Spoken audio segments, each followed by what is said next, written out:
Welcome everyone.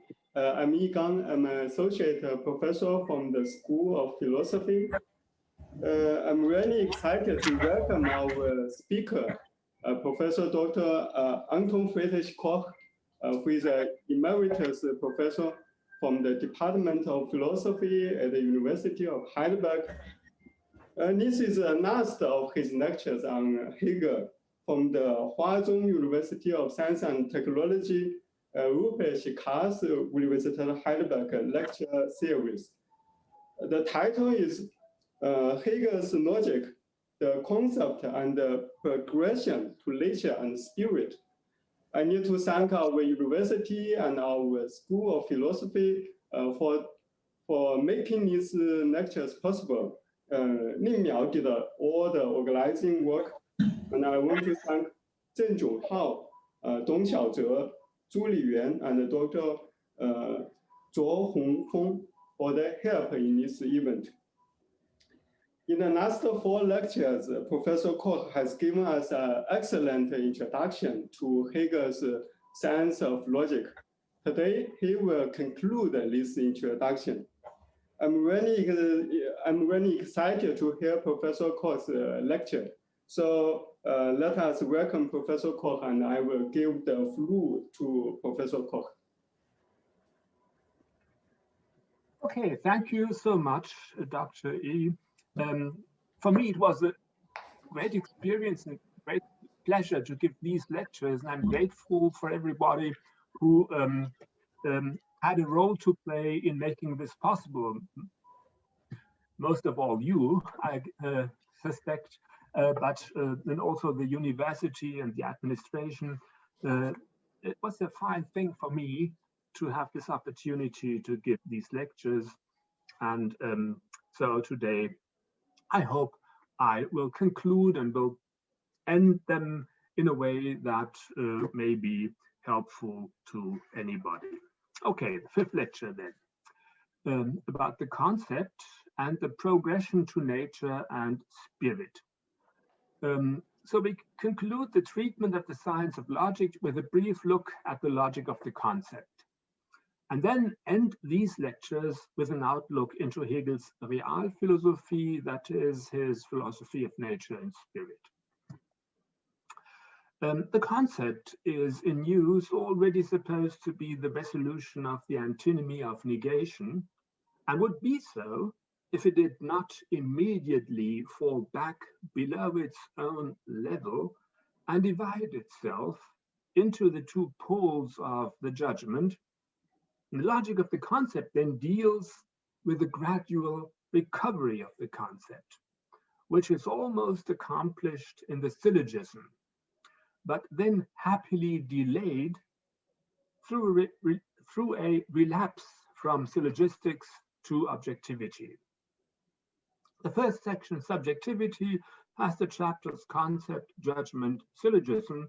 The second section, Objectivity, the chapters Mechanism, Chemism, Teleology. And the last section, Idea, the chapters Life, Cognition, Absolute Idea.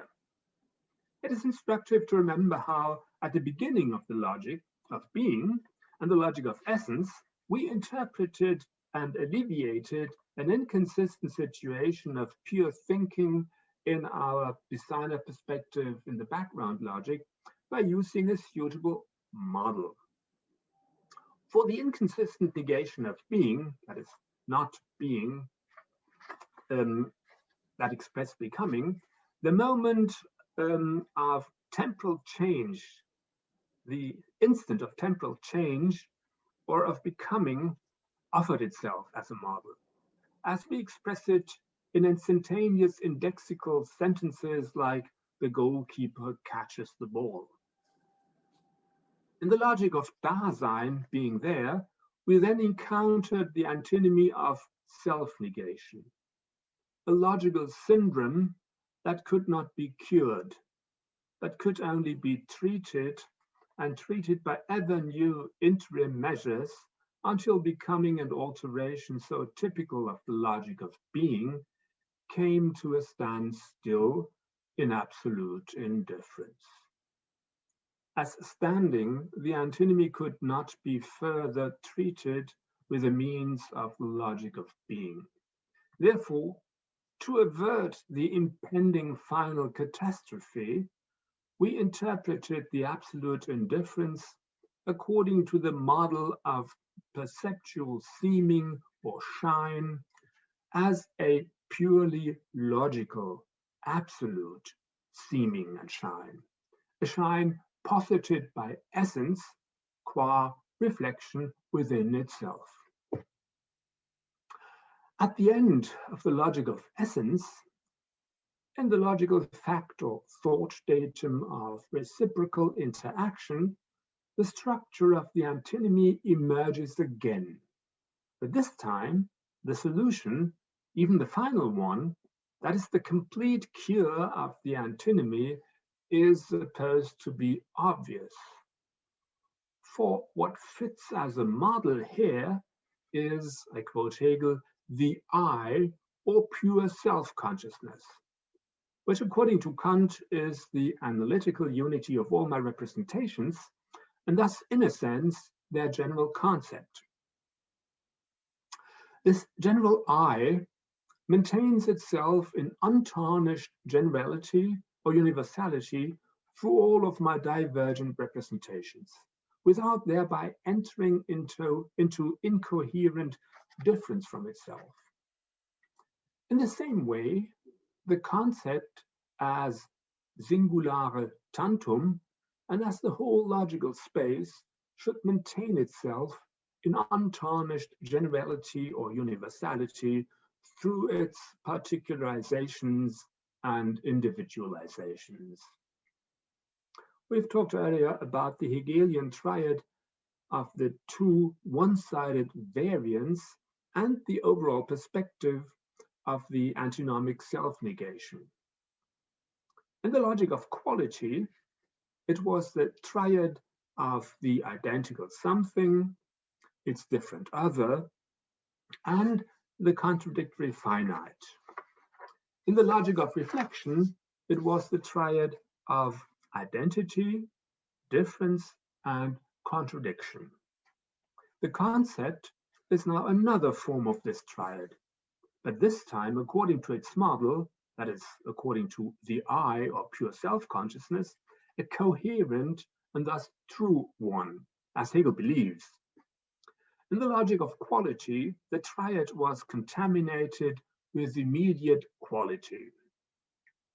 In reflection, still with its own mere immediacy qua negation. We still understood negation ultimately from propositional logic.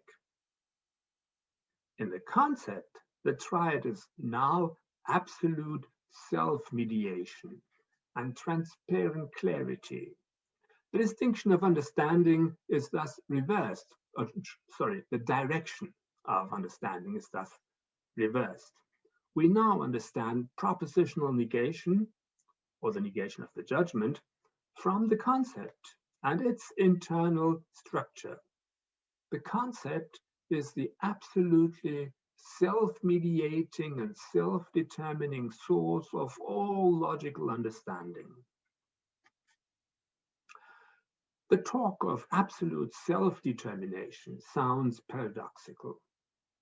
What is supposed to determine itself in such and such a way would somehow already have to be determined in order to be able to specifically determine itself further. This is the basic riddle of freedom, by the way.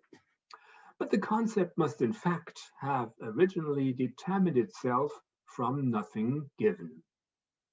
We learn this with astonished eyes from the retrospective view of the alternativeless logical evolution of logical space through its stages of being and essence, which has now returned to its principle, precisely to the concept, as the original shape of logical space. All the determinations that occurred on the way must therefore have been aspects of conceptual self-determination. Let us imagine the operation of negation as an input-output apparatus.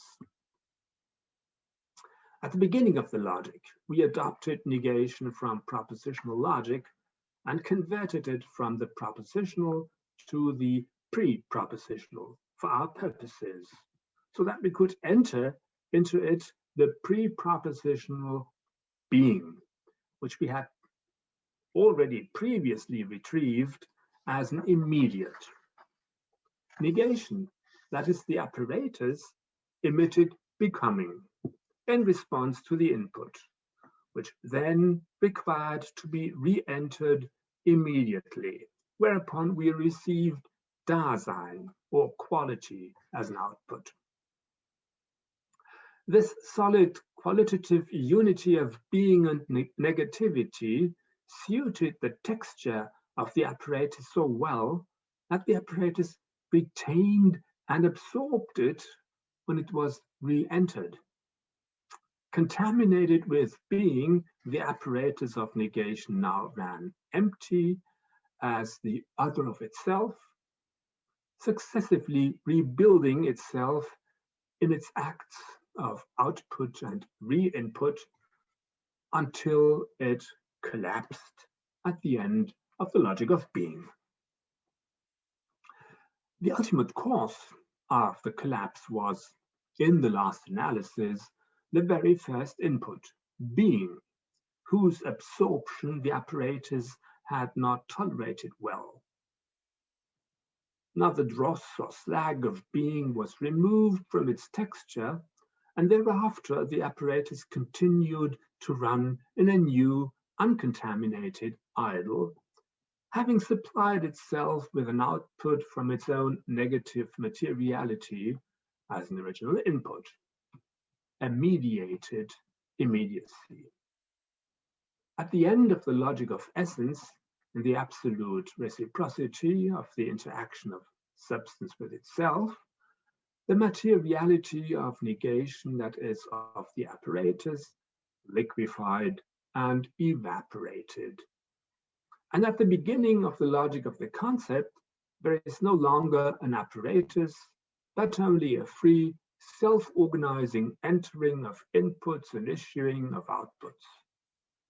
Nothing any longer owes itself to external offerings, that is, to the immediate first input of being, or to the materiality of the operation of negation. Self-negation, rather, builds itself up freely as the concept out of and in itself, and we recognize that everything that came before owes itself, in fact, to this self-construction.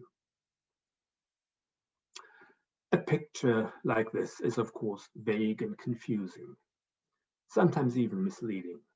So let's forget it again.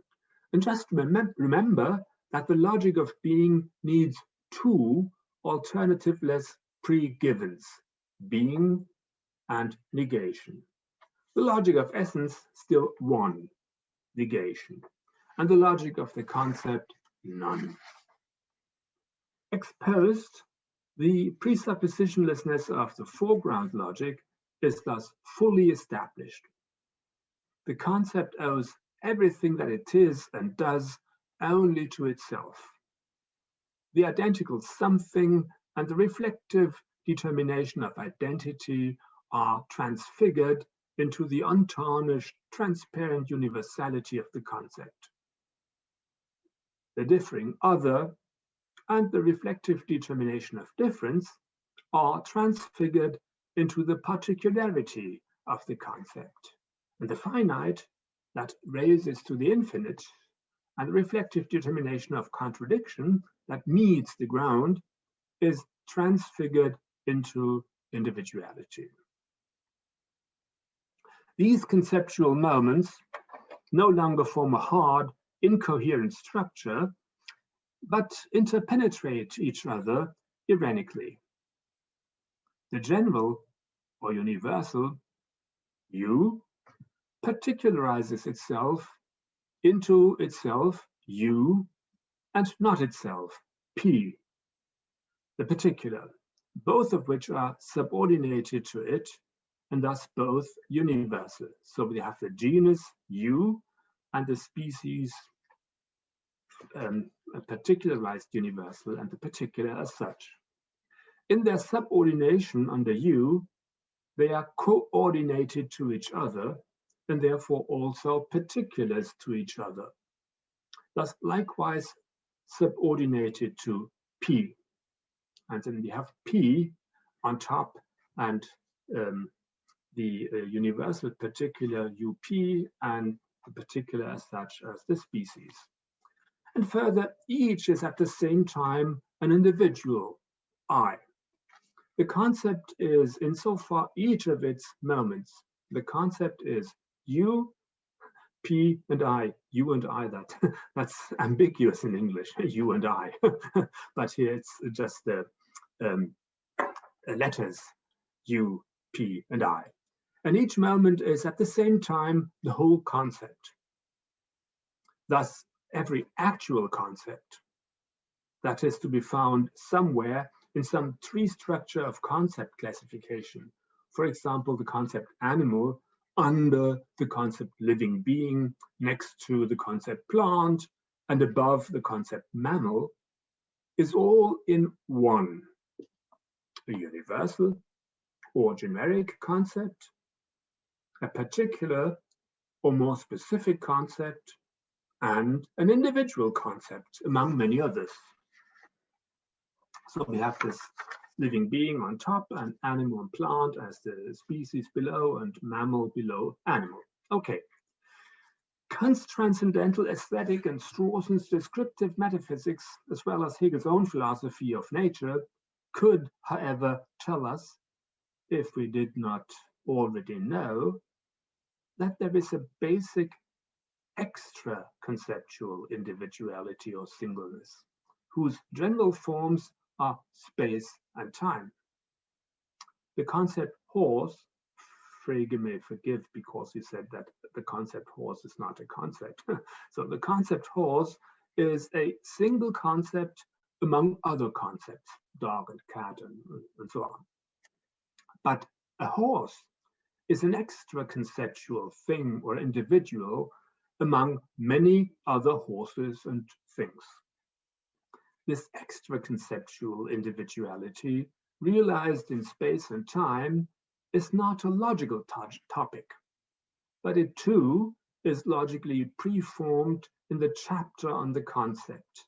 And it is precisely in this preformation that we see the concept originally dividing itself into the two poles of judgment, with a moment of individuality at the pole of the subject and the moment of universality at the pole of the predicate.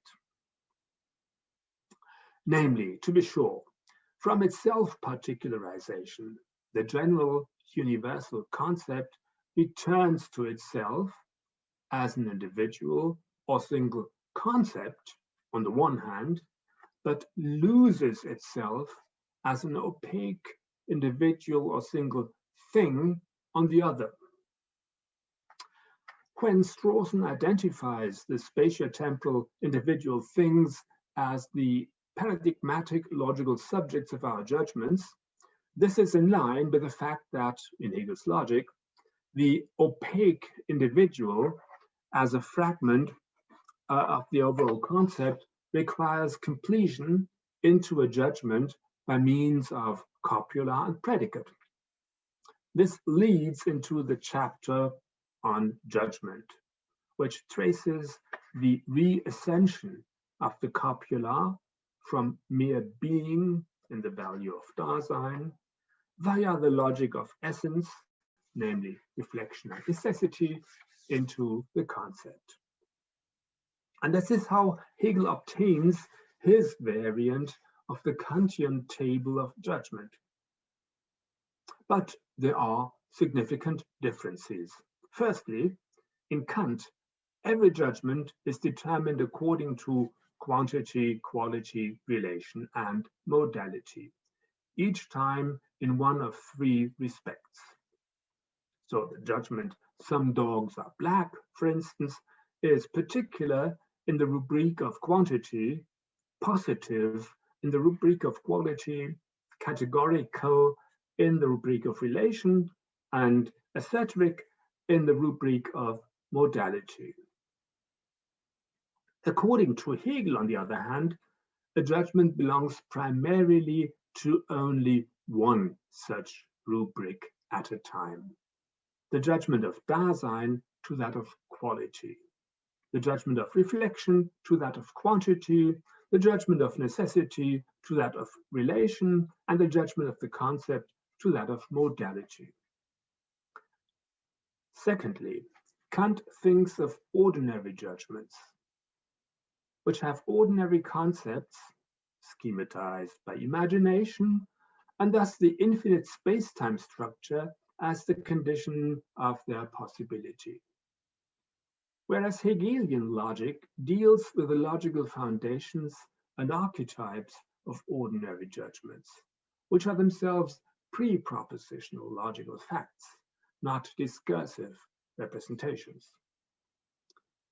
Thirdly, in contrast to Kant, Hegel shows how the copula rises from Dasein via reflection and necessity to the concept, and as concept becomes the, so to speak, copula of the syllogism, that is its middle term.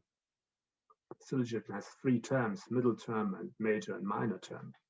This will later lead into the ensuing chapter on syllogism.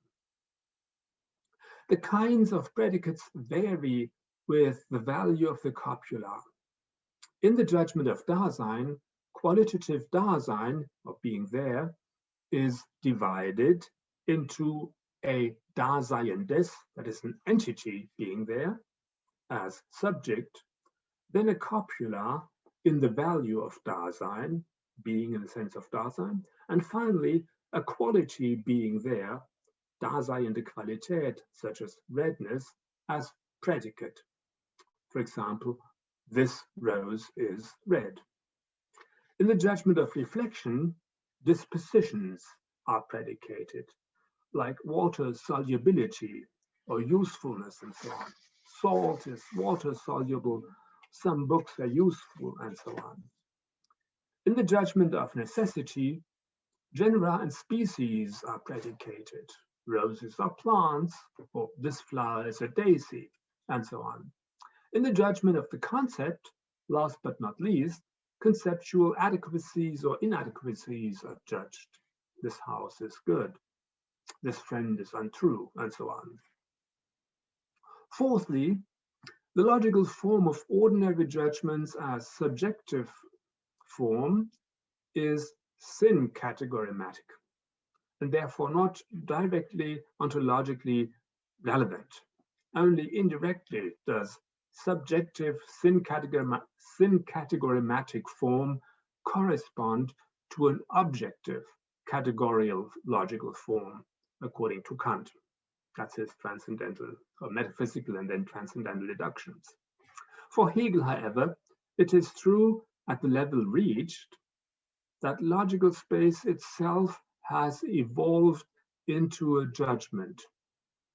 All things are a judgment, he says in the Encyclopedia, section 167. All things are judgmental in form and are consequently propositional facts. Things are propositional facts. The absolute, or logical space itself, is a propositional, predicatively articulated fact. Thus, subjective logical form itself is interpreted as categorematic, not by Hegel, his own name, but according to Hegel, by pure thinking at the level of judgment. The logic of the concept thus continues, or Hegel's logic of the concept continues the critical exposition of metaphysics begun in the objective logic.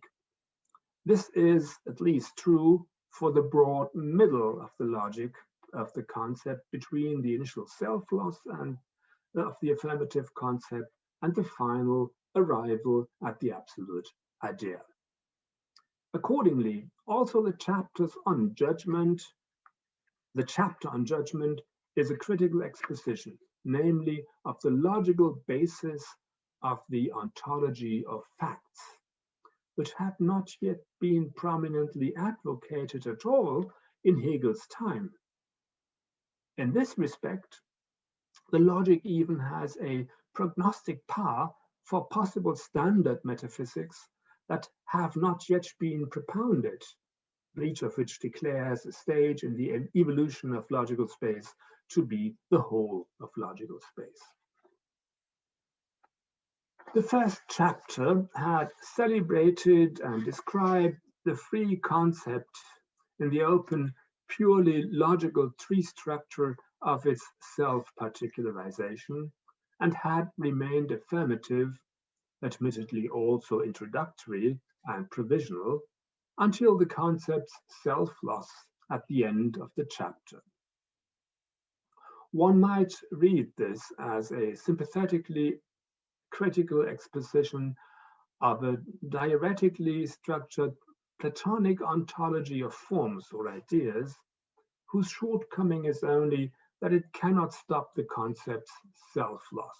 So here, Platonism is being criticized because it can't stop the concept's self-loss. Otherwise, it's fine. The third chapter on the syllogism deals with the almost successful restoration of the concept. In the syllogism, after all, the copula is a concept, and as the middle term can mediate the subject of the conclusion, that is the minor term of the syllogism, with a predicate of the conclusion, that is the major term of the syllogism, in such a way that the lost conceptual unity, the lost unity of the three moments of the concept, you, P, and I, is provisionally restored. Logical space, the absolute, is now a syllogism. Everything is a syllogism, says Hegel in the Encyclopedia. An individual thing that is united by its particular species with its universal genus. Perhaps this chapter may therefore be interpreted as an anticipated critique of an inferentialist ontology of facts, which would still have to be developed in the line of Carnap's syntacticism and Sellers's and Brandam's inferentialism. Its shortcoming would be that the unity of the concept in its moments I, P, and U is indeed restored at the end in the disjunctive syllogism, but not yet in a tenable way. Subjective logical form in the role of the structure of logical space lacks objective resistance, lacks friction with the factual. Thus, the result is a frictionless spinning or spindle turning in a void, as McDowell calls it, which makes itself felt as the complete ideality of the moments of the concept. Remember that in being for itself, way back in the logic of being, in the logic of being for itself, soft ideality had brought about the changeover into the hardest reality, the one. Here, quite comparably, ideality provides the realization of the concept, which has determined itself as an immediate unity by sublating mediation of the syllogism, that is, the object.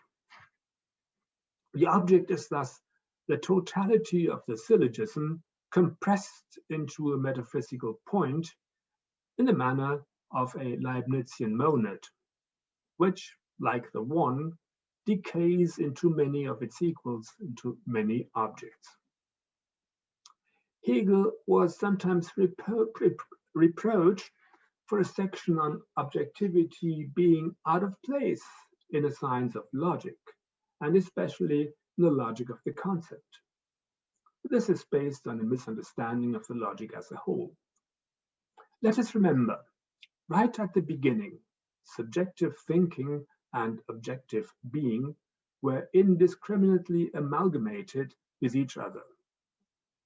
the beginning of the whole logic. Only in the logic of essence did they temporarily separate as shine and essence, and then reunite in the ground, and later in substance, whose air the concept turned out to be. With the concept self-loss and primordial self-division, the subjective logical form gained the upper hand unilaterally.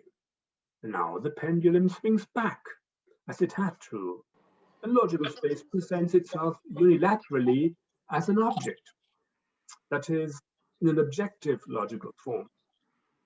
It was not to be expected otherwise. If the concept is to be truly heir to substance, it must include objectivity and categorical logical form just as much as subjectivity and propositional logical form. As the latter alone, if its ideality did not bring about objectivity, the concept would regress to mere shine, a fantasy spun in a void. The chapter on mechanism then deals, roughly speaking, with the logical basis of macrophysics, which does not examine specifically differentiated objects, but objects in general in their mechanical and gravitational relations. With chemism, the second chapter focuses on the logical basis not only of chemistry, with its various chemical compounds and elements, but ipso facto, not foreseeable by Hegel, on the logical basis of contemporary microphysics, with its zoo of specifically different particles. In the third chapter, on teleology, the foundation is laid, prima facie, surprisingly, not for biology and the organic realm, that is for what Kant called natural ends, Naturzwecke, but for external action-related teleology. Logical space presents itself here as a pre-Heideggerian totality of tools or equipment, Zeugganzheit, Heidegger would say, which is related to the concept that is for itself and that has entered into free existence as to its purpose. The concept having entered into free existence, of course, is just the human being, or to speak with Heidegger, Dasein, now not in Hegel's general, but in Heidegger's specific sense, of course, Dasein, human being. And the being of Dasein, which Heidegger terms existence in his special sense, is the last purpose or final goal, in Greek the Hu Heneka, in German Worum Willen, that gives unity to the totality of tools or equipment. This is Heidegger. One could say that this Heideggerian idea is here criticized by Hegel. Well, Hegel couldn't know Heidegger, of course. It was prognostic here, science of logic. The logical basis of the organic realm, then, on the other hand, already belongs to what Hegel calls the idea, and is treated in the first chapter on life, of the last section of the logic of the concept, which is called the idea. Whereas logical space, or the logical space of the concept, had previously evolved diachronically, first in a one-sided subjective and then in a one-sided objective form, both forms are now synchronously superimposed on one another, or rather have passed from a serial logical interweaving into a parallel one. The first variant of this interweaving is, as expected, the immediate one, life. The immediate unity of subjective concept and objectivity.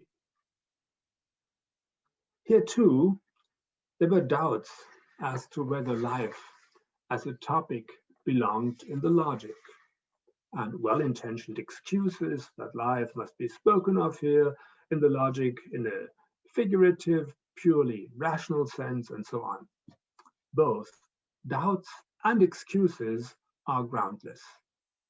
What is at stake is the logical archetype of what occurs in space and time as natural life, that is, life in the primary sense of the word. The second chapter of the last section reconstructs intelligent cognitive life, the logical basis of theoretical and practical cognition.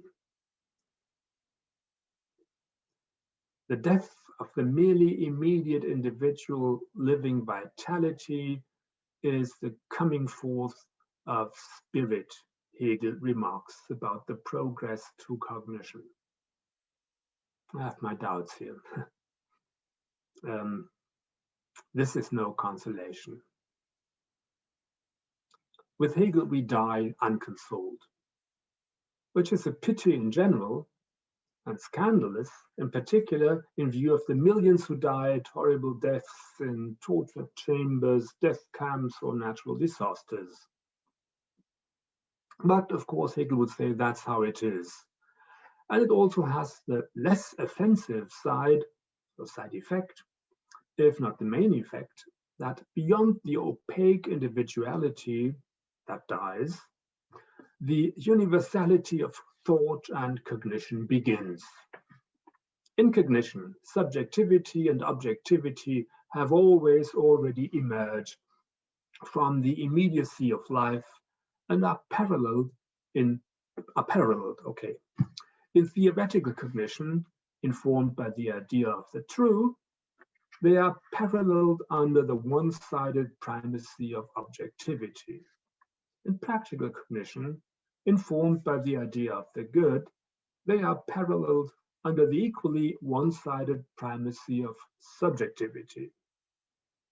In the speculative or absolute idea, these one-sidednesses are finally balanced and the fixed point of the logic is reached. Hegel remarks on this, I quote, "All the rest is error, murkiness, opinion, striving, arbitrariness, and transitoriness. The absolute idea alone is being, life, self-knowing truth, and is all truth. It is the sole subject matter and content of philosophy." End of quote. If it really is, it must have been our exclusive subject in logic from the beginning. And this is indeed what is meant. It is, I quote, "the pure form of the concept that intuits its content as itself." The form that intuits its content as itself, as this form. This content is the system of the logical. Nothing remains here for the idea qua form, but the method of its content. End of quote. In other words, logical space in its final form, as the absolute idea, becomes itself its own content, becomes the thinking intuition or contemplation of the path or method of its own evolution. This fulfills one of the two requirements for a good ending. The great circle of logical evolution must become the content of a final thought that does not collapse into immediate unity, but remains differentiated within itself. This is achieved in the absolute idea. The other requirement points to the opposite. The great circle must close. The final thought must become the initial thought. The absolute idea must become immediate being. Both fulfillments together would result in an unpleasant duality of results, like the one in which the concept restored itself from its self-particularization as an individual concept and lost itself as an individual thing. As far as the fulfillment, far as the fulfilled first requirement is concerned, the final thought has the winding dialectical method of the whole as its content. Now then, we may finally speak of dialectic, or of the dialectical, which could by no means be our method in the designer perspective of the background logic, because as such, it would have been a dogmatic presupposition and unacceptable to the skeptic. Rather, the dialectical is the path, the Greek hodos or methodos, that pure thought has traveled in the foreground logic, in constant alternations and of breakups of the contradiction and provisional overcomings. A path that we can, of course, only survey and recognize in its patterning at the end. But what about the second requirement that still has to be fulfilled, according to which, if the great circle is to close, the absolute idea, on the other hand, must also become immediate being. It becomes being indirectly, in that it, as Hegel says, takes itself together in the immediacy of being. It is, as totality in this form, nature, end of quote. And nature in its immediacy is not strictly the same as pure logical being. Thus, although the end of the logic leads back to its immediate beginning as one that is now mediated by the great circle, it does not merge into it, but rather passes through it into the extra-logical and opens, without necessity, out of freedom, a new great circle, that of nature, as Hegel's last word on the logic makes us realize. I quote, "The absolute freedom of the idea, however, is that it, in the absolute truth of itself, resolves to freely release from itself the moment of its particularity or of the first determining and otherness, the immediate idea as its reflex or countershine, Widerschein in German, itself as nature," end of quote. So, and now we will conclude the lecture with an outlook into the Realphilosophie, the philosophy of nature and of spirit. The dual end of the chapter on the concept, with the A, return, and B, self-loss of the concept in use, anticipates the dual end of the logic with A, method, and B, nature. It's a double ending, method and nature. But after the chapter on the concept, the logic continued, whereas in the absolute idea, it reaches its fixed point. Where does this difference come from? There, with the concept, there was talk of self-loss and primordial division. Here, with the absolute idea, there is talk of freedom, self-unclosing, entschließen, that is resolving and free releasing of itself. Unclosing, this Entschluss, can occur when a joining together, a conclusion, a Schluss, has preceded it. That is only after the chapters on judgment and syllogism. Freedom, however, occurs earlier. For freedom is the manner of the activity of the concept as such, in contrast to necessity as the manner of the activity of substance. Freedom is necessity that has become transparent and enlightened. Substantial necessity, on the other hand, bears the darkness of contingency and the blindness of fate, as illustrated not only by the matter-of-factness of natural necessity, natural laws, but also by the subtler matter-of-factness noted by Quine, for example, of the list of logical expressions underlying logical necessity in propositional and predicate logic. We just have these logical particles. That's our list, and that's a brute fact, one could say. The concept then in losing itself, fell back in opaque necessity behind its transparent freedom. The idea, however, persists in its freedom, the truth, and at the same time resolves to open up the closure, the unifying conclusion, that is its method, the union of general beginning, particular progress, and reunified end, to such an extent that it can freely release its middle moment, that is particularity, or itself as this moment, from itself, namely as its other, and its reflection as extralogical nature.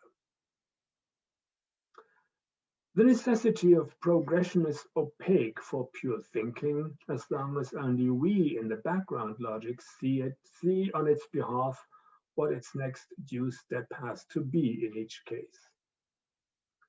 Necessity clears up into freedom when thinking in the foreground logic itself reaches the height of that awareness.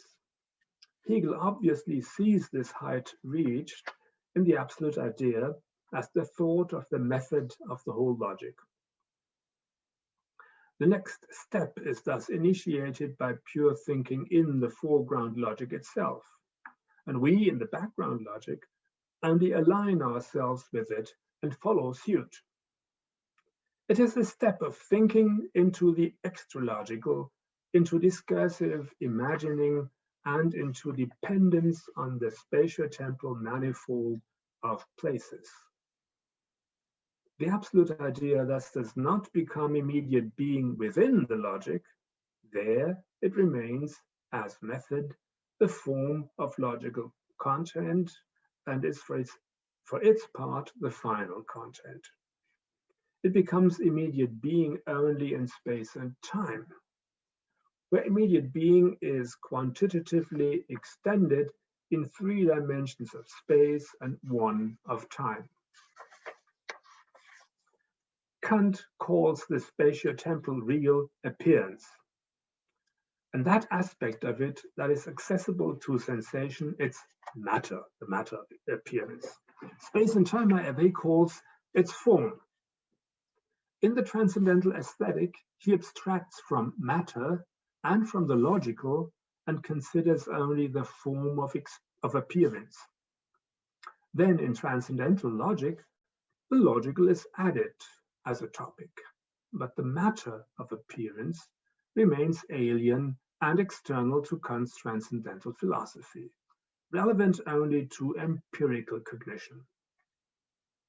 The science of logic, on the other hand, abstracts only from space and time, but not from the matter of appearance.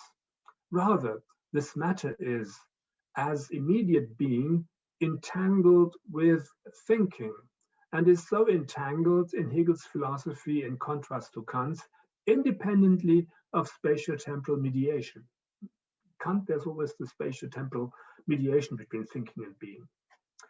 The matter of appearance, therefore, is from the outset part of the logical subject matter, logical topic.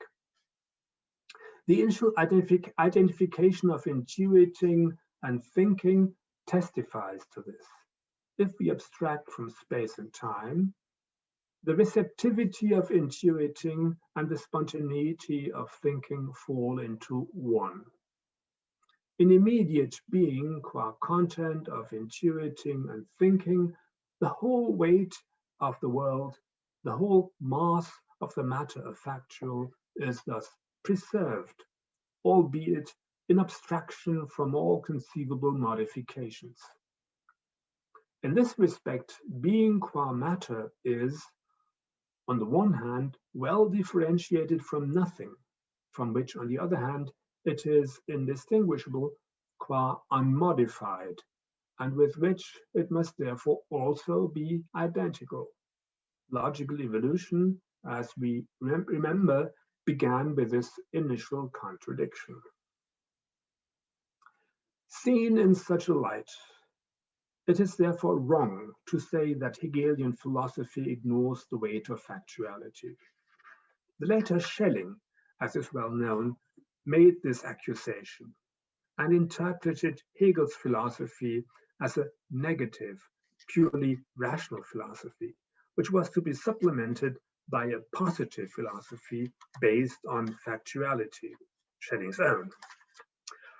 One can see what Hegel would have to counter the criticism with. The logic does not deal with the determinations of thought as with predicates, contents in need of supplementation by singular terms, mere representations of Vorstellungen, but as with primordial facts, against which the distinctions A of thinking and intuiting, and B of act and content bounds off.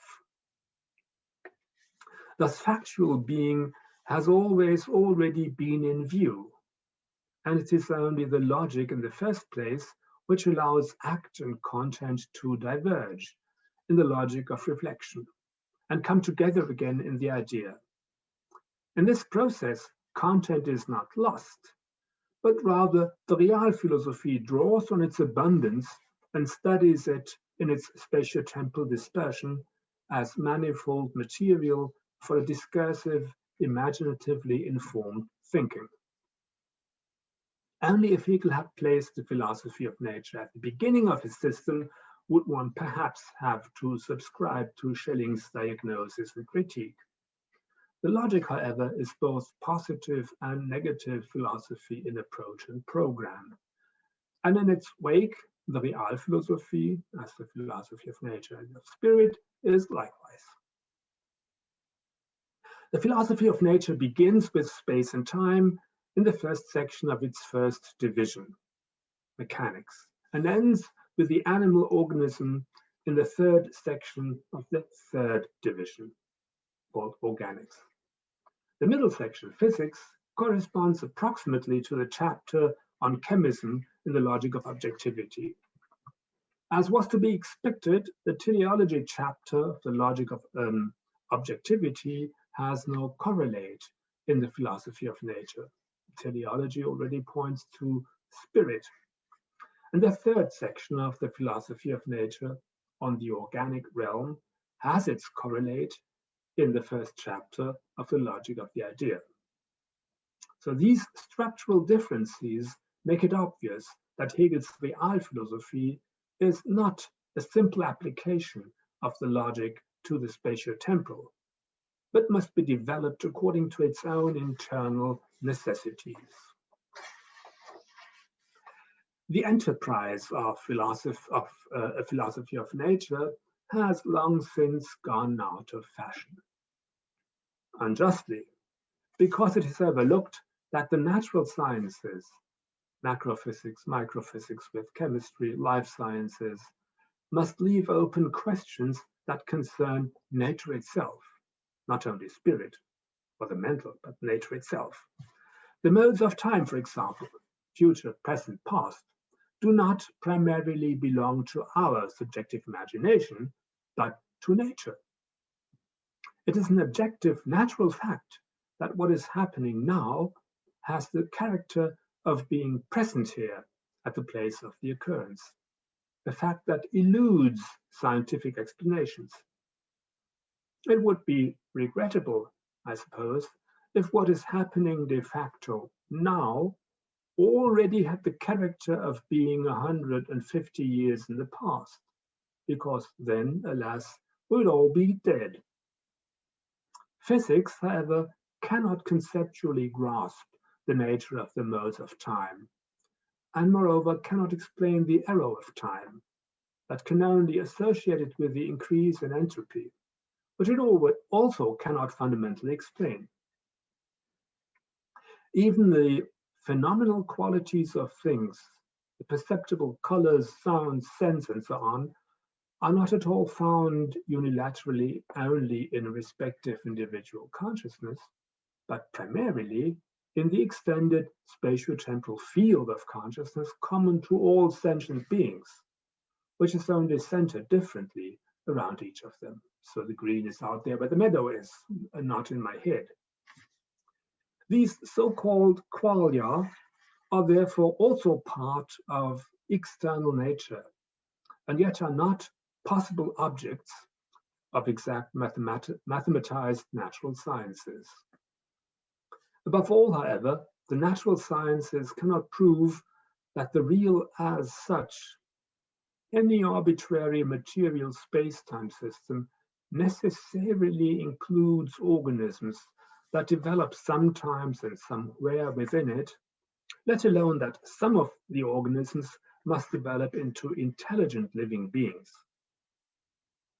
Hegel's philosophy of nature, on the other hand, not only compellingly demonstrates the necessity of life in any space-time system, but also, by proceeding into the philosophy of spirit, that of intelligent, spiritual life. Spiritual life is considered in the three divisions of the philosophy of spirit. Firstly, on subjective, then on objective, and thirdly, on absolute spirit. Subjective spirit is individual feeling, perceiving, and thinking. Objective spirit is the intersubjective spirit, which expresses itself as law, then in the within the respective individuals as morality, and finally as substantial ethical life in the family, the civil society, and the state. Eventually, absolute spirit crowns the logical philosophical evolution in the form of the cultural achievements of art, religion, and philosophy. That is, through expositions of logical space or of the absolute, in sensuous perception, art, in imaginative discursive imagination, religion, and in comprehending conceptual thought, philosophy. So in classical Greek art, the absolute was presented to sensuous intuition in an idealized human form, as Apollo, Athena, and so on, which was entirely appropriate because the absolute has human form. We are the absolute as humans. In revealed religion, especially in Christian religion, the absolute was imagined and discursively represented as the divine man or the human God who had been absent since the end of his life on earth. In philosophy, conclusively, in the Hegelian system, and there for the first time exhaustively, the absolute is conceived in thinking, and this is the superlatively appropriate way of its exposition. Here, the great philosophical circle of three great circles finally closes, and now without once more a dual end and on one flank of it a collapse into immediacy. For philosophy is now actually present in Hegel's philosophy as a system in the encyclopedia of the philosophical sciences, but still very much in need of expansion and improvement, as Hegel himself says, but in principle already in such a way that it makes the linking with its own beginning possible, not by contracting into immediacy, but by thematizing and reflecting on itself and on this beginning. It remains to be seen whether all this works out according to the Hegelian program. I have my doubts personally. The conception and the actual elaborations, although often hardly comprehensible in detail, are admirable, and despite all the obscurities attached to them, represent a challenge for any future philosophy, a challenge that cannot be ignored. In connection with Kant and Reinhold, it was mentioned earlier that first philosophy cannot be a mature science, because in order to do so, or to be so, it would have to make itself dependent on mathematics and surrender its proper nature. Hegel intended his system to be a mature textbook-ready science, without ever even considering paying the due but absurd price of mathematization. The fact that he wanted the impossible remained hidden from him, and presumably also the monumental one-sidedness in his dictum that I quoted earlier, that the death of the merely individual living vitality is the coming forth of spirit. Certainly, spirit goes beyond the individual into the universal, but it remains bound to living individuals and their personal perspectives. Therefore, the death of an immediate individual living vitality is always also a partial destruction of spirit. Kierkegaard protested against Hegel in this sense, and Heidegger has continued the thread of protest, weaving it backwards through the history of philosophy to Heraclitus and Parmenides, the Heideggerian non-standard Parmenides.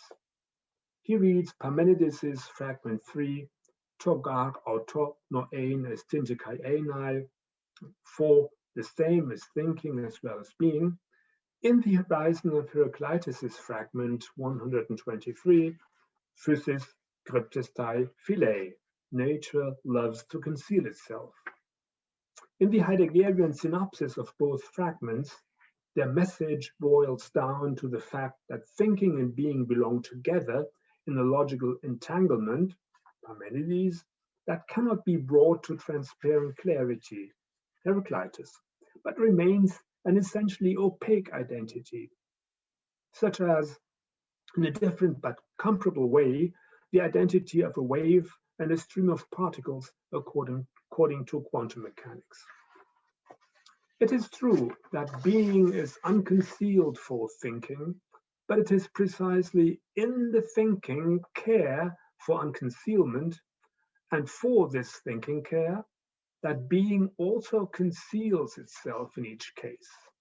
It shows itself in hiding and hides itself in showing itself.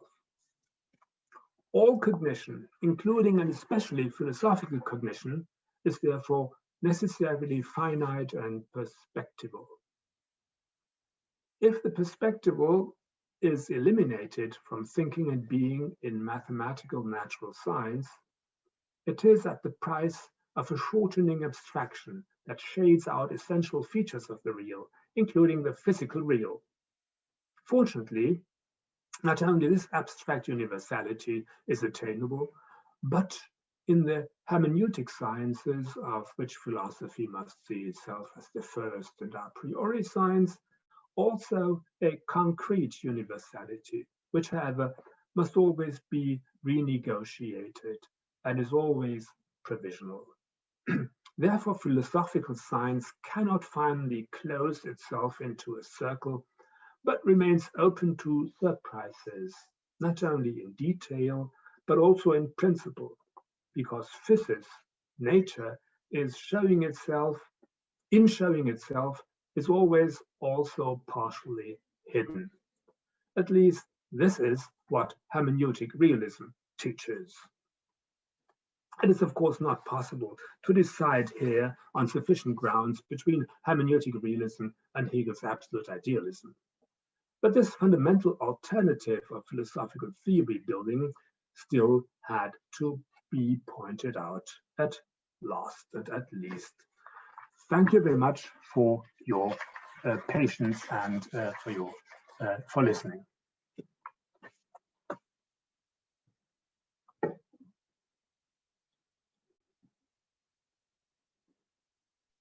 I've invited Professor Hongyu from the Chang University as a commentator on your talk.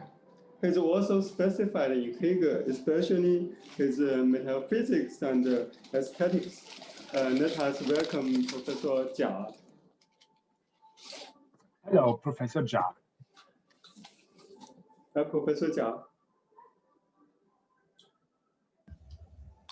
Hello. Hello, can you hear me? Hello. Hello. Professor Koch. Very nice to meet you. We can't hear you very clear. Okay. Dann ist vielen Dank für Ihre Stimme und die Umfassung der Vorlesung. Mein Englisch ist nicht ganz gut. So, erst könnte ich die Sprechen auf Deutsch, dann auf Chinesisch. Vielleicht kann es hier schon umfassende Vorlesung. So weitergehen wir zum letzten Vorlesung. Und Professor Koch uns weiter in das Kernkapitel der Wissenschaft der Logik ein. And then sorry, Professor Jia, we can't hear you very clear. Maybe can you phone me and we can use my handy. So okay, it's tremendous handy. You have no handy or? Yes, I use my handy moment. Okay.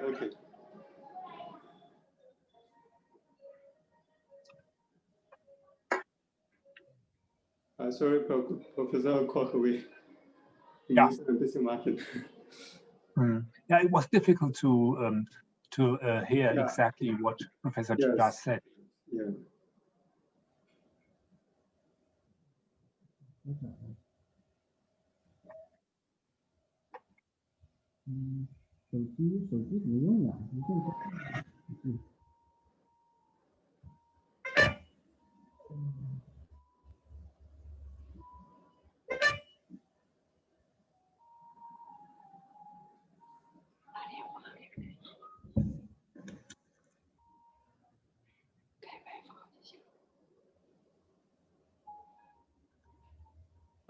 Professor Jia, can you give me your telephone number? So I can phone you. Of Chinese 139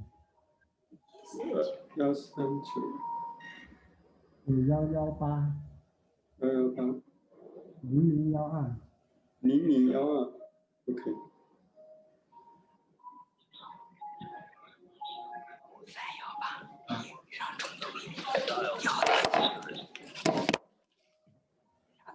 你再说一遍好吗？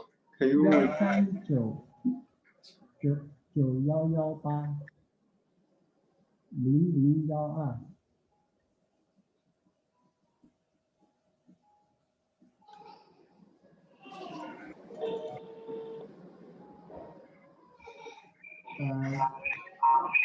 这是 OK。现在好了吗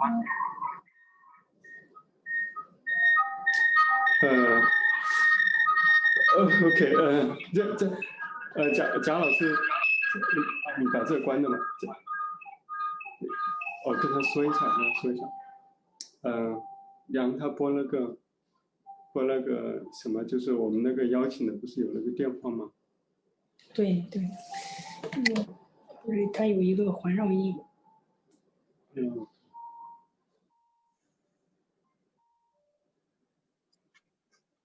贾老师，你试一下，你拨我微信看看。对，那个好一点。你给他打过去。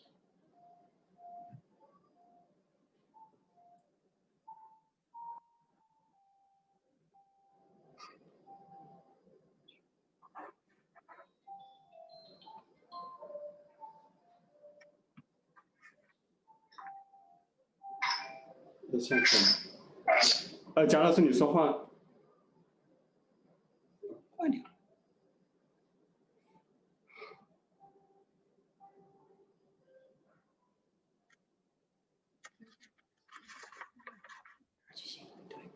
了。贾老师，你说话。听得清楚吗？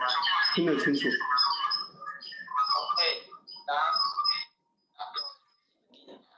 Vielen Dank für Ihr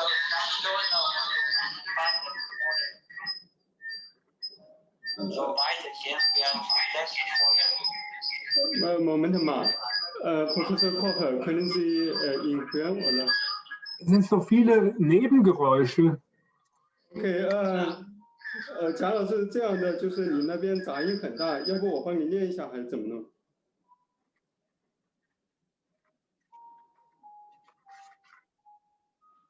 直接说吧。直接分享屏幕吧。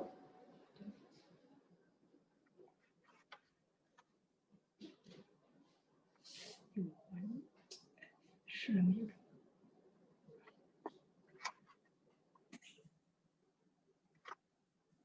是他那边有环境音。你直接分享一下贾老师的屏幕。是他那边用2个设备，应该是。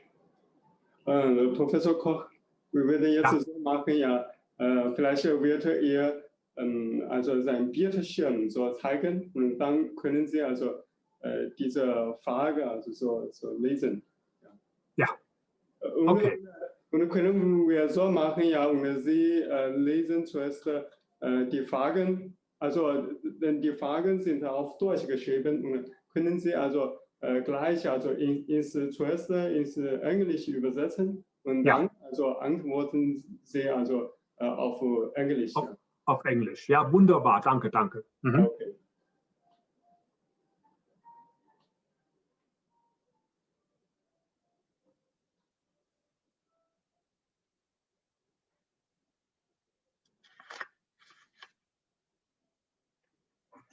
Ah ja, I see. Mhm. Hegels Text.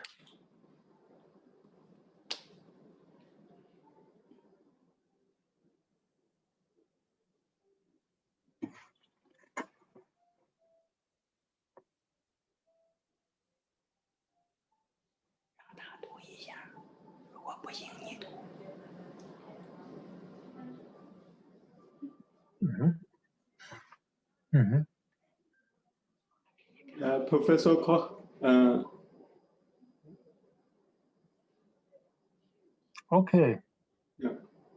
Also können Sie das also gleich also auf Deutsch lesen und dann gleich ins Englische übersetzen? Mhm. Ich habe jetzt das gelesen, das war ein Zitat. Ja. Da soll ich was zu sagen, auf Englisch jetzt. Zitate brauchen Sie es nicht unbedingt machen, ja, so zu übersetzen. Aber die Fragen.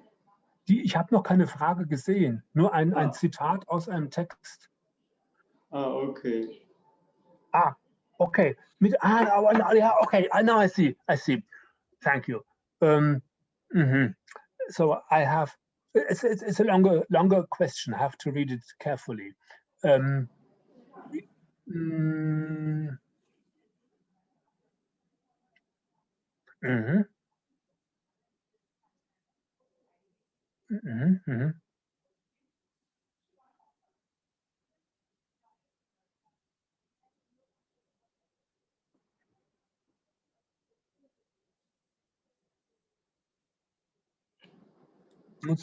Okay.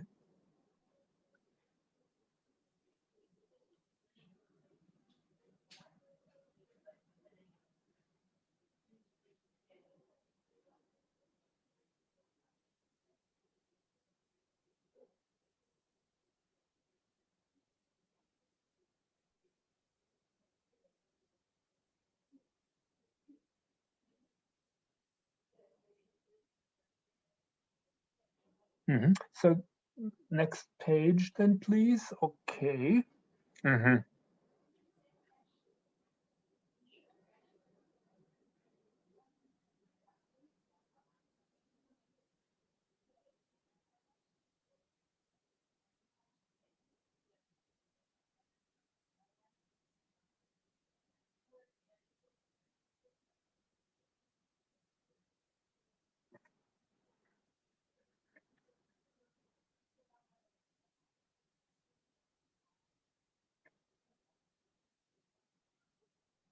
Okay, now at last the questions. Okay, the first question is the necessity and possibility of the progression from logic to real philosophy concerns this. Some Hegel researchers think the logic is already encompasses it all, and therefore the real philosophy is superfluous. But Hegel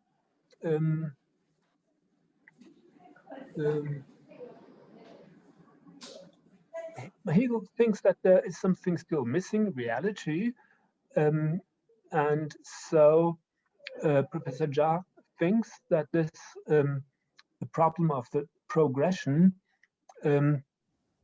refers most of all to possibility. How should one understand the resolution of the idea? Is it a freedom or an act like the creation by God, which Hegel would perhaps not say because he only speaks metaphorically about this progression. Okay, that was the first question. The second question is the relation of matter and concerns the relation of matter and thinking.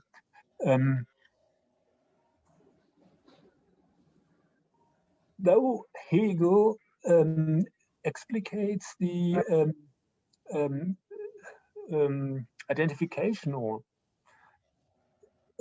non-separation of being and thinking, there is still a question.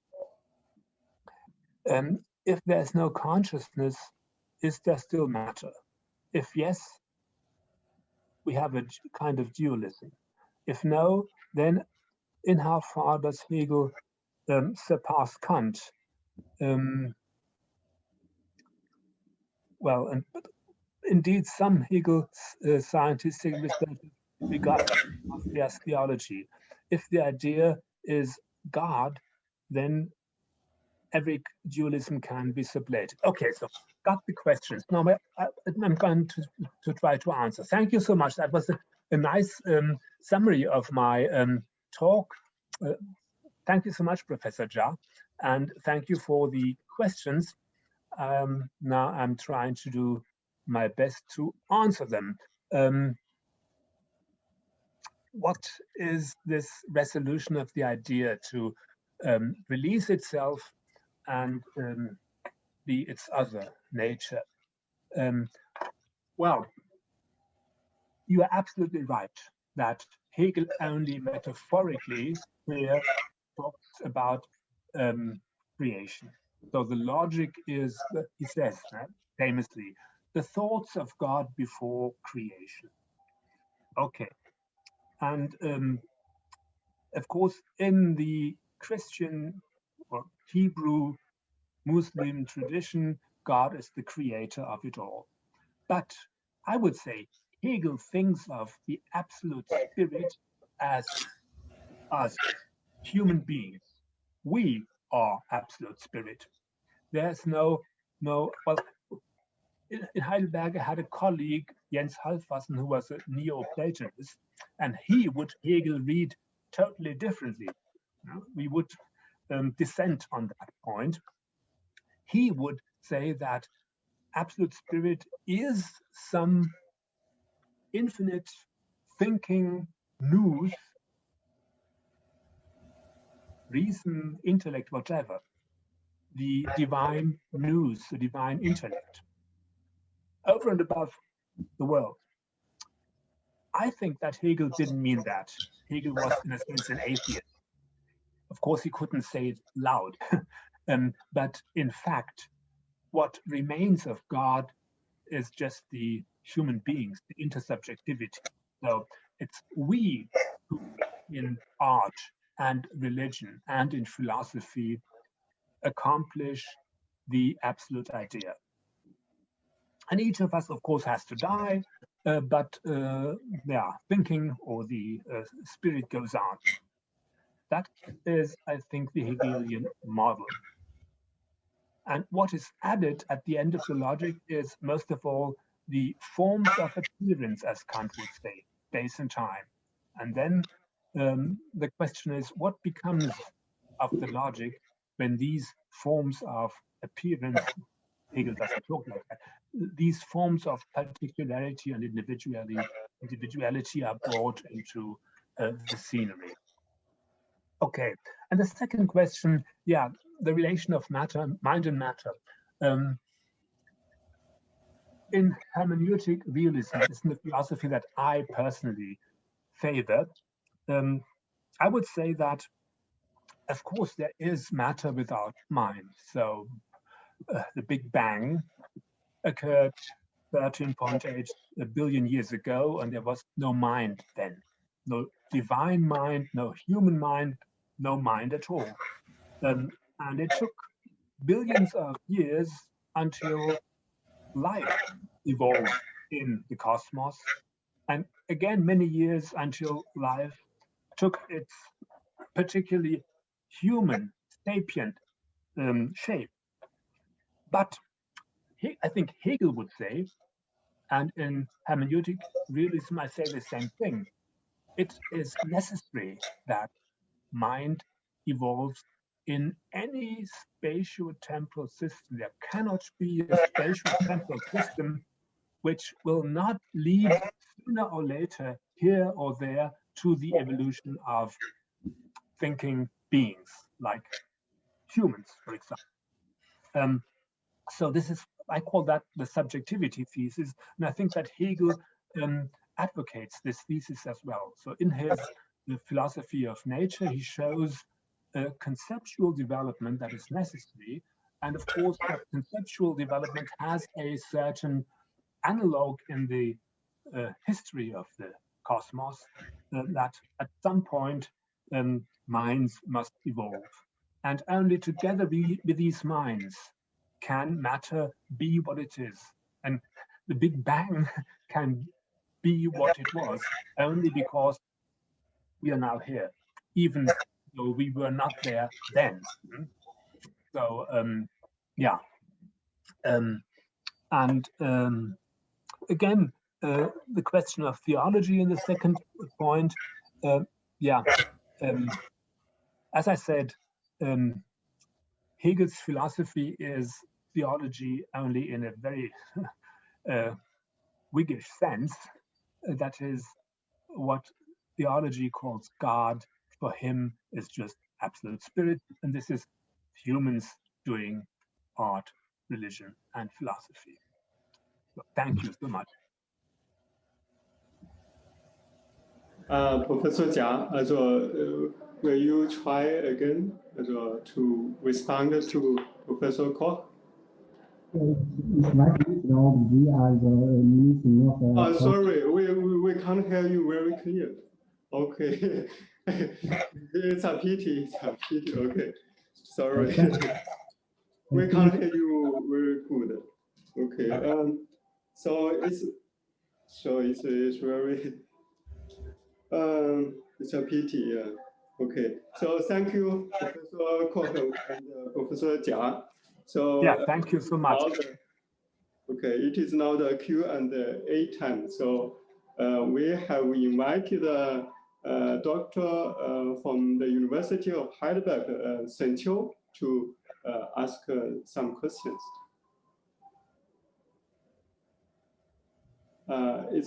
Is Dr. Sen Qiu down?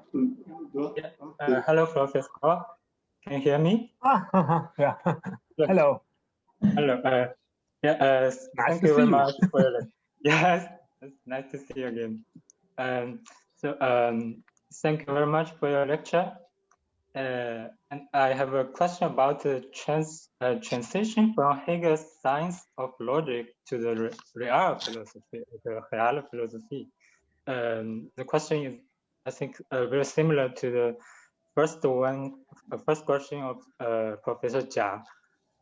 You mentioned that for Hegel, the absolute idea in the logic of concepts has already reached its fixed point, namely its own transparent clarity or its freedom.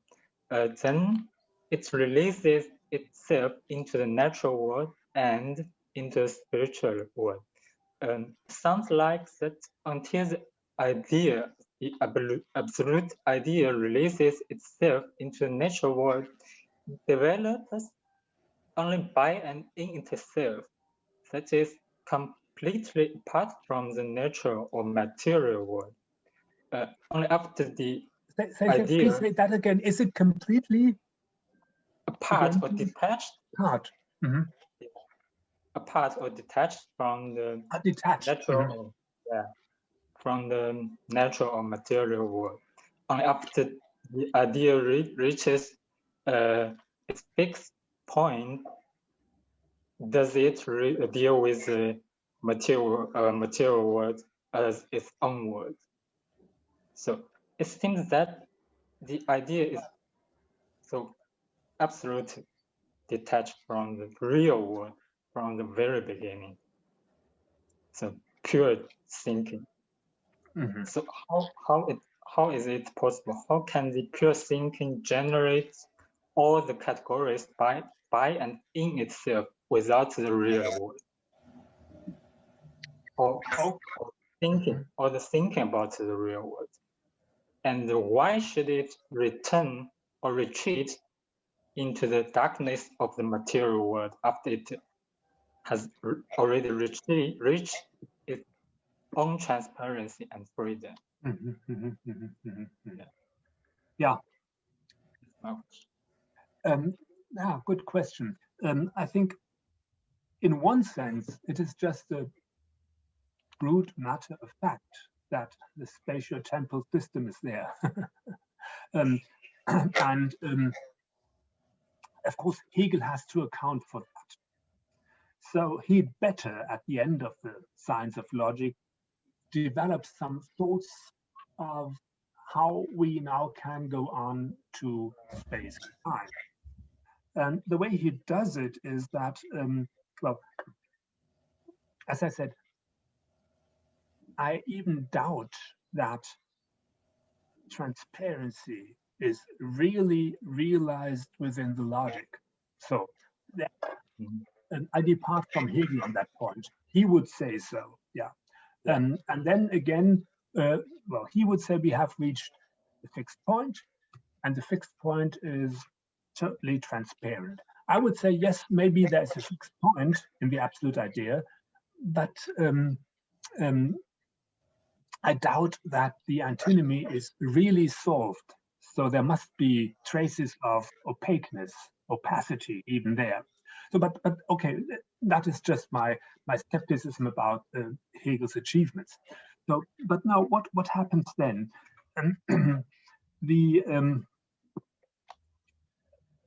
What is added there at the end of the science of logic is just forms. The forms of space and time, I would say.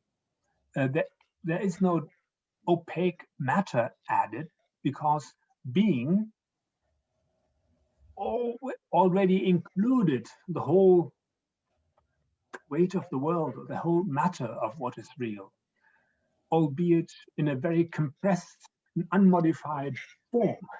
So without the spatio-temporal structures and modifications. So the opaqueness of what is spatio-temporally real was there at the beginning in the thought datum of being or Dasein being there. It was all within, all in the whole weight of the world, the whole matter of factuality is compressed in Dasein at the beginning of the logic. And so it's not a relation of abstract form and real concrete content that relates the logic to the Realphilosophie, but I would say it's just the addition of another type of form, namely the spatio-temporal form. And so that is what is new at the end of the science of logic in the progression to the Realphilosophie. Yeah, it's hard to exactly find out why Hegel or how Hegel tried to make this progression, this Klang convincing. It's a bit fishy at the end of the logic, I would say, the progression to space and time. Okay, thank you. You're welcome.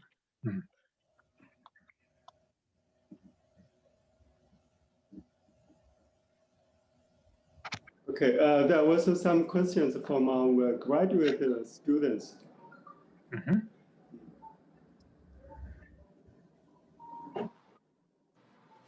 Oh, can you hear me? Yes, I can. Thank you.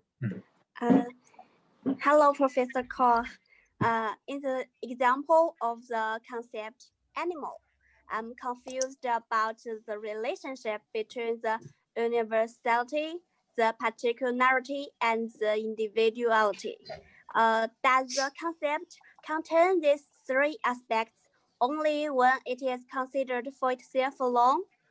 Or does it have these aspects only when it is compared with other concepts? Oh, thank you very much. Okay, yeah, thank you for the question.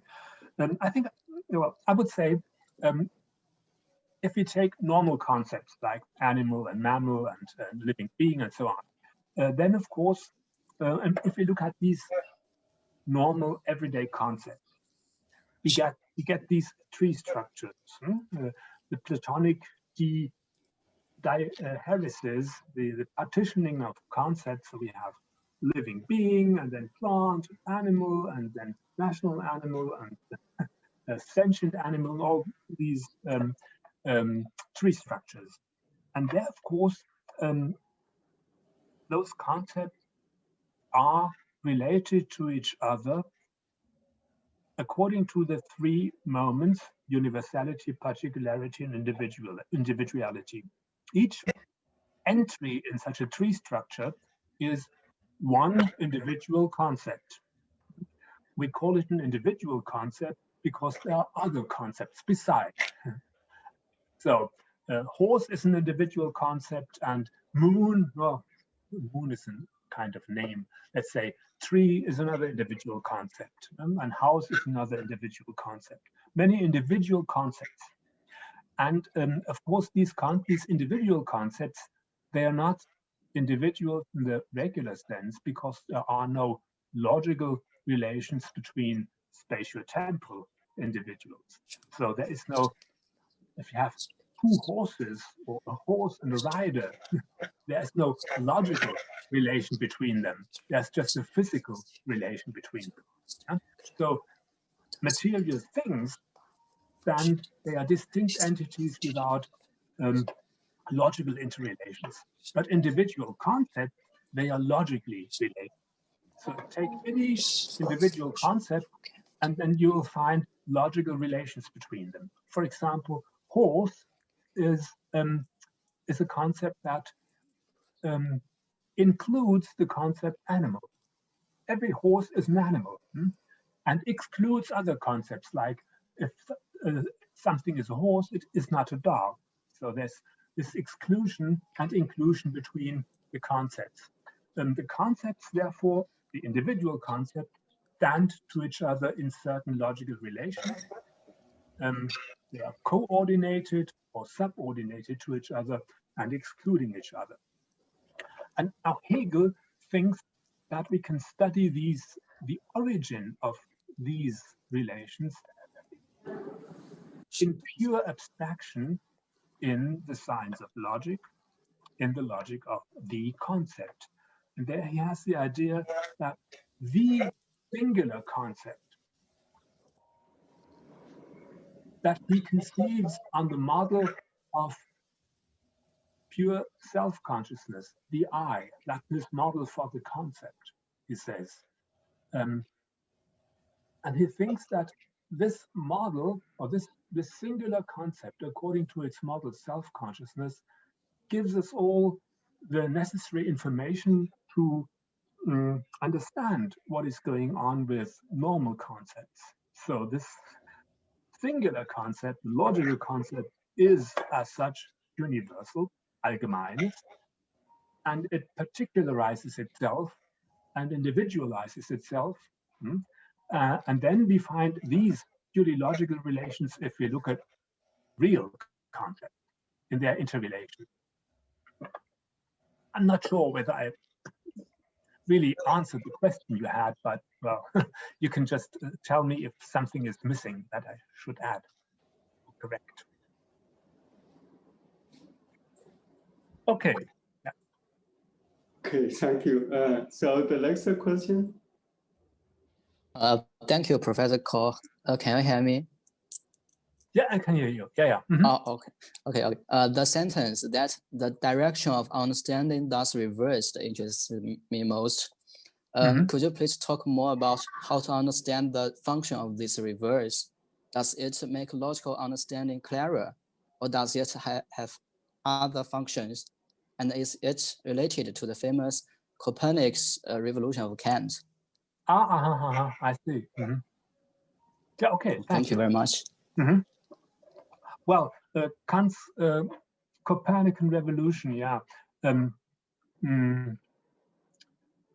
There, what Kant says that we should try it the other way around and reverse the normal order of understanding. Normally, we think that our concepts, our categories, our pure concepts, they have to be derived from what is really going on, from the objects. But in his Copernican revolution, he says we have to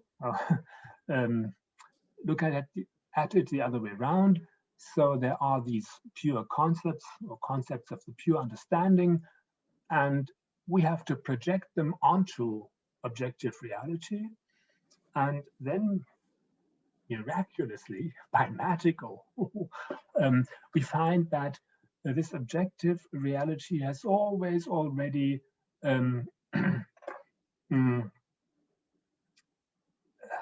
made its peace with our concepts and has the structure that we project on it. Okay, that's the Copernican revolution. But here, what I meant when I was talking about the reversal of understanding in Hegel, this is something else, I think.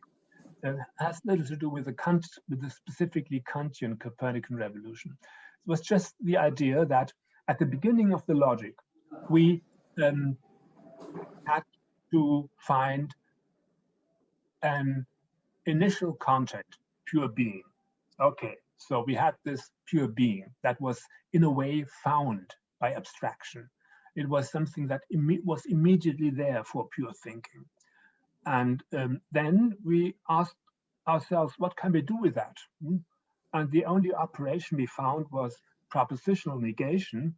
Well, it couldn't be propositional in the case of being because being is not a proposition. So we had to tailor propositional negation to suit our candidate being. And then it turned out to be annihilation, longitudinal negation and all that. So, but we understood negation from propositional logic.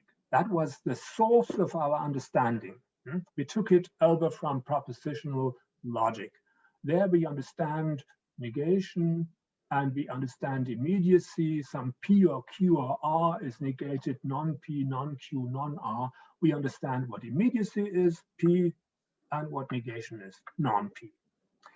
So one could then say, look, there are still some remnants that we have to take up and then put into the science of logic. And so it's not really totally free of presuppositions. Being at the beginning was alternativeless, yes, but still it was a presupposition for pure thinking. And negation was alternativeless. There was no other way to find an operation on being, but still we took it over from propositional logic. And now the idea is that when it comes to the logic of the concept, the understanding is reversed. If we look at the concept and try to be clear on what the concept is, then we all of a sudden ought to understand, now I see what propositional negation really is. And now I see what immediacy of being really is or was. So the source of the understanding is no longer propositional logic, but now the concept takes care of itself. And it is our source of understanding better what propositional negation was all the time. So then in the logic of essence, we need not any immediate input any longer like being, but we still need negation as something that we had to understand from propositional logic. In the logic of the concept, there are no remnants of something external. So here the presupposition is this is really accomplished. That's what Hegel wants to achieve. Okay, yeah. Thank you very much. Oh, you're welcome.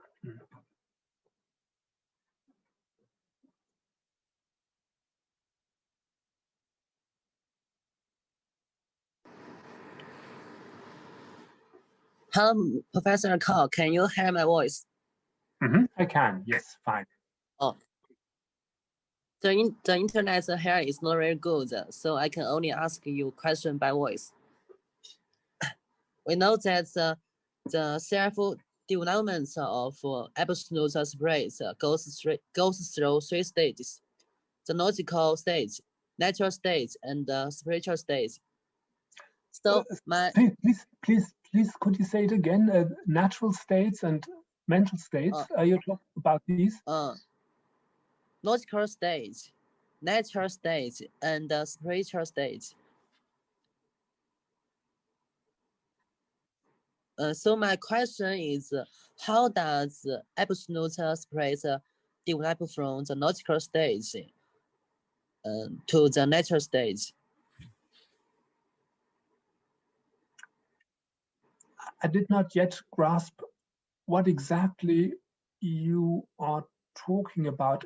I got natural states. States, S-T-A-G-E. State.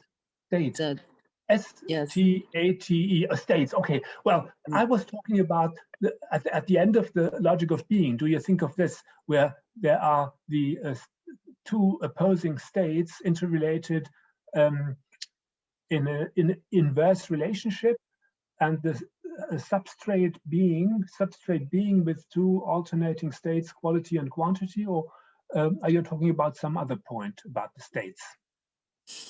My question is, I'm confused about the relationship between the logical stage and the natural stage. How does the logical stage transfer to the natural stage? Okay, logical states and natural states. Yes. Okay.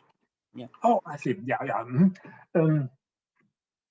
Well, logical states are, as such, devoid of spatio-temporal form. Space and time is what comes first after the logic in the philosophy of nature. So natural states are characterized by their spatio-temporality. And then what we have in natural states with space and time is the extra-logical individuality. We don't have only individual concepts any longer, but real individuals, individual things in space and time.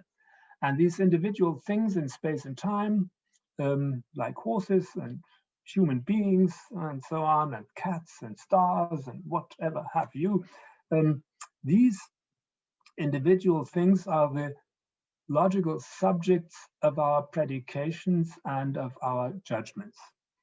And so we need an individual thing, and then a predicate to form a judgment. Socrates is wise. And this is typical of natural states, that they have this propositional articulation. The sun is shining, or it is, well, outside it's raining. So it's always the propositional articulation there in natural states.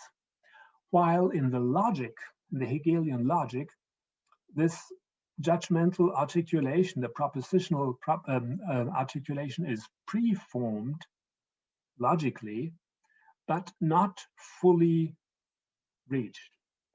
So within the logic, we don't have propositional states, but what I call thought data. A logical state is something to be grasped, and a natural state is something to be discursively claimed in discursive thinking. So S subject is P predicate. That's the way we normally raise truth claims about nature. and about, well, the spatial temporal world. It's discursive thinking with subjects and predicates. While in the logic, the contents, the logical states, are in a way more basic, non-propositional thought data that we grasp. Would that answer your question? Yes, I roughly got your idea.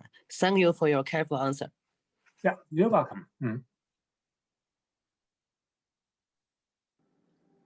So, yeah, so Dr. Xiongzini has many questions. So you have a chance to ask your question. Okay, Dr. Xiong. Yeah, thank you for your host, Yi, and thanks for Professor Koch's inspiring lecture. Unfortunately, it is the last time that we hear your lecture. I'm sure that we will miss you next time. I will miss you too. My question concerns the last moment, logical moment of the Hegel's logic of concept, the individuality. It's quite amazing that Hegel raises individuality as a kind of concept that out of spatial temporal condition, which we are familiar with. So can we so understand Hegel's position that there are two kind of principle of individuation? For Hegel, the individuation is one concept's logical relation, or precisely its subordination and coordination relation to its to the other concepts, and that is how Hegel understands the principle of individuation. And what the other kind of principle of individuation for the individuals in the time and space is actually their spatial and temporal locus. Can we understand the two kinds of different principles of individuations? Yeah, I think we can understand that in this particular way. Perhaps, well, there are some extra points to be made here. So we have this three structures, and a particular concept, a certain concept is individuated by its place in the structure. And that's what individuates a given concept, where it stands in this diagrammatic tree structure of concepts. Coordination and subordination. Okay, no Platonic idea. When in the sophist, the stranger from Elia tries to define the sophist, then he begins on top, I don't know, with a hunter, and then he makes all these differences, and at the end we will get the concept of the sophist, and it's individuated there. So, and this is the kind of individuation in the chapter on the concept that is in a way successful. So the concept starts as a universal, it particularizes itself, and it ends up as an individual concept, and so it returns to itself as this individual concept. That would be fine. But Hegel says it also loses itself qua concept at the end of the chapter on the concept. And this, I would say, is the purely logical pre-formation of what is happening later in space and time. So we don't have space and time here, not yet. Sure. But there is an opaque individuality. The first kind of individuality is transparent. So we have this transparent logical individuality, a concept by self-particularization returns to itself as an individual concept. That's all fine, that's logical transparency. But at the same time, it loses itself and it becomes an opaque individual, not yet in the spatio-temporal sense, but in the purely logical sense, that is the logical subject of a judgment. That's and there we have within the logic already a picture of what will go on later at the beginning of the philosophy of nature. But then, only then, this opaque form of individuality is really achieved in the forms of space and time. This is the real locus of this opaque individuality, but it has to be preformed within the logic. I wonder if, please, yeah, if you are not still finished. Pardon, say please again. Please go on if you are not finished. I just. Oh no. Okay, good. Yeah, I just want to raise the following question. Yeah. Okay. Okay. I just wonder if this opaque principle of individuality or individuation is adequate to for us to individuate any concept in general, because Hegel just speak quite abstract of these three abstract conceptual moments, whereas he doesn't mention quite usually the concrete concepts like the human beings or plant or animals, such kind of the concrete or empirical concepts. I wonder if these subordination and coordination relationship are adequate for us to individuate certain concrete or empirical concept like a human being, for example. We could define human beings with many kind of possibilities. For example, we could define human being as rational beings, or the biped, upright, standing animals, or featherless animals. So here we got three different kind of conceptual definitional possibilities for the concept human being. And the human beings is individual concepts, that's for sure. But we got the three different possibilities to define it. So in this case, without any, I wonder, without any extra condition, how we individuate the human being as a single or individual concept successfully in terms of Hegel's logical apparatus here in chapter of concept. Yeah, so you're not talking about individual instances of the concepts like you and me as humans, but about the individual concept. Because we are in logical space now, so we can't talk about the concrete individual or particulars in space and time. So the individuation of the individual concept human being, for instance. Okay. Maybe this is a topic where Robert Brandom has his point when he talks about, but the idea is basically Carnap's in his logical syntax, that there are material relations between certain terms which constitute their meanings. And Sellers took that up and then handed it over to Robert Brandom. So, and we have this inferentialism or syntacticism in Carnap, inferentialism in Sellers and Brandom.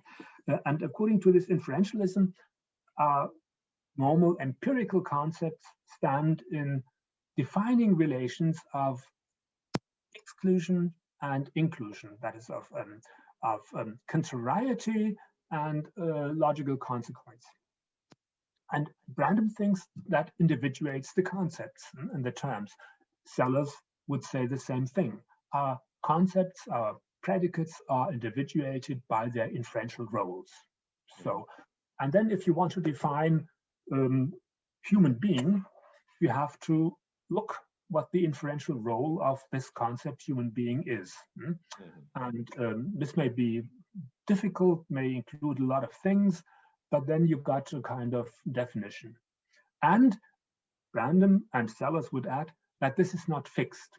So Sellers says the method of induction is a way of finding out new inference licenses, new rules, material rules of inference. And so by induction, and then again by theory building by the hypothetical deductive method, we add further aspects to the content, to the meaning of a certain term. So the definition of human being may change with our growth of knowledge, scientific knowledge. But Hegel talks about the individuality. Would individuality of the concept human being equal to the conceptual content or meaning of concept human being in this case? Well, yes, in a way. Well, Hegel, of course, doesn't have this inferentialist picture of Carnap, Sellers, and Brandom, but he has a Platonic picture of this subordination and coordination. That's his variant of this idea. Yeah. And he would say that within such a structure of subordination and coordination, a particular concept gets its place, its definition, its meaning, its content. Okay. I think that's what he would say and what Plato already said. And one can think of Sellers and Brandom as working on this idea and trying to put that into contact with scientific growth of knowledge, with this inferentialism. And could we say Hegel's such method of individuation also a kind of equivalent or similar thing to Leibniz's principle of individuation, that by accumulating the conceptual content, that finally in the end we can individualize a certain concept even without the condition of space and time? Yeah, we can individuate certain concepts. There Hegel goes with Leibniz, but Leibniz went one step further. He jumped from the conceptual realm to the real world, spatio-temporal individuals. So he thought not only that the concept of human being was individuated by conceptual relations, but the concept of you and of me and of Adam and Eve. So these individual concepts. And this, of course, is something that, this is a stronger move. And I think this won't work. It's already attacked by Kant, right? In the first critique. I wonder if Hegel, by abstracting the space and time from the logical space, Hegel wants to revive, to a certain extent, the Leibniz idea of individuation only in terms of concepts, while avoiding the possible attack from Kantians. Yeah. Okay, so I think this is not particularly Leibnizian, this idea, because it's as old as Plato, at least, that concepts are individuated by their logical interrelations, subordination and coordination. And what Leibniz added is still this thought that each individual thing had its own individual concept. So, take Aristotle. In Aristotle, the diaeresis ends with ade, with the forms, the human being, full stop. What comes next is only accidental. So one human being is 1.80 meters tall, and the other is 170, and so on. These are accidents. But the diaeresis ends with the species, the ade, the forms. And Leibniz wants to go further, wants to go from the species or from the forms to the spatio-temporal individuals themselves. And I think that doesn't work, as Kant showed, as Strawson showed, as Hegel in this way showed, and as I try to show in my subjectivity thesis. Sure, yeah. Thanks for your wonderful discussion with this metaphysical principle of an individuality. And because the time is missing, I wonder if the Herr E, Mr. E is already want to end this talk and wonderful lecture. Maybe so, yeah. What a pity. It was so nice. Thank you for your wonderful questions and answers. And I find it very interesting that you talked about the individuation by Aristotle and by Hegel. It's a pity that we have no time now. So maybe we can hope that you will give us in the future maybe some lectures about so the relationship between Hegel's theory and Plato's and Aristotle's. I find it very interesting. So for today, so the time is over, and thank you for your wonderful lectures, and thank you. Also, I need to thank the public, the people who hear our lecture. Our lectures. Thank you for your support and suggestions. So I hope in the future you will give us more lectures. Thank you, Professor Koch. Yeah. Thank you, Professor Yi. Thank you all for your questions, for the discussion. And it was great fun for me and a pleasure to not only give these lectures, but have these wonderful discussions as just with Professor Jung. So goodbye and see you again. Goodbye. So see you. Bis nächstes Mal.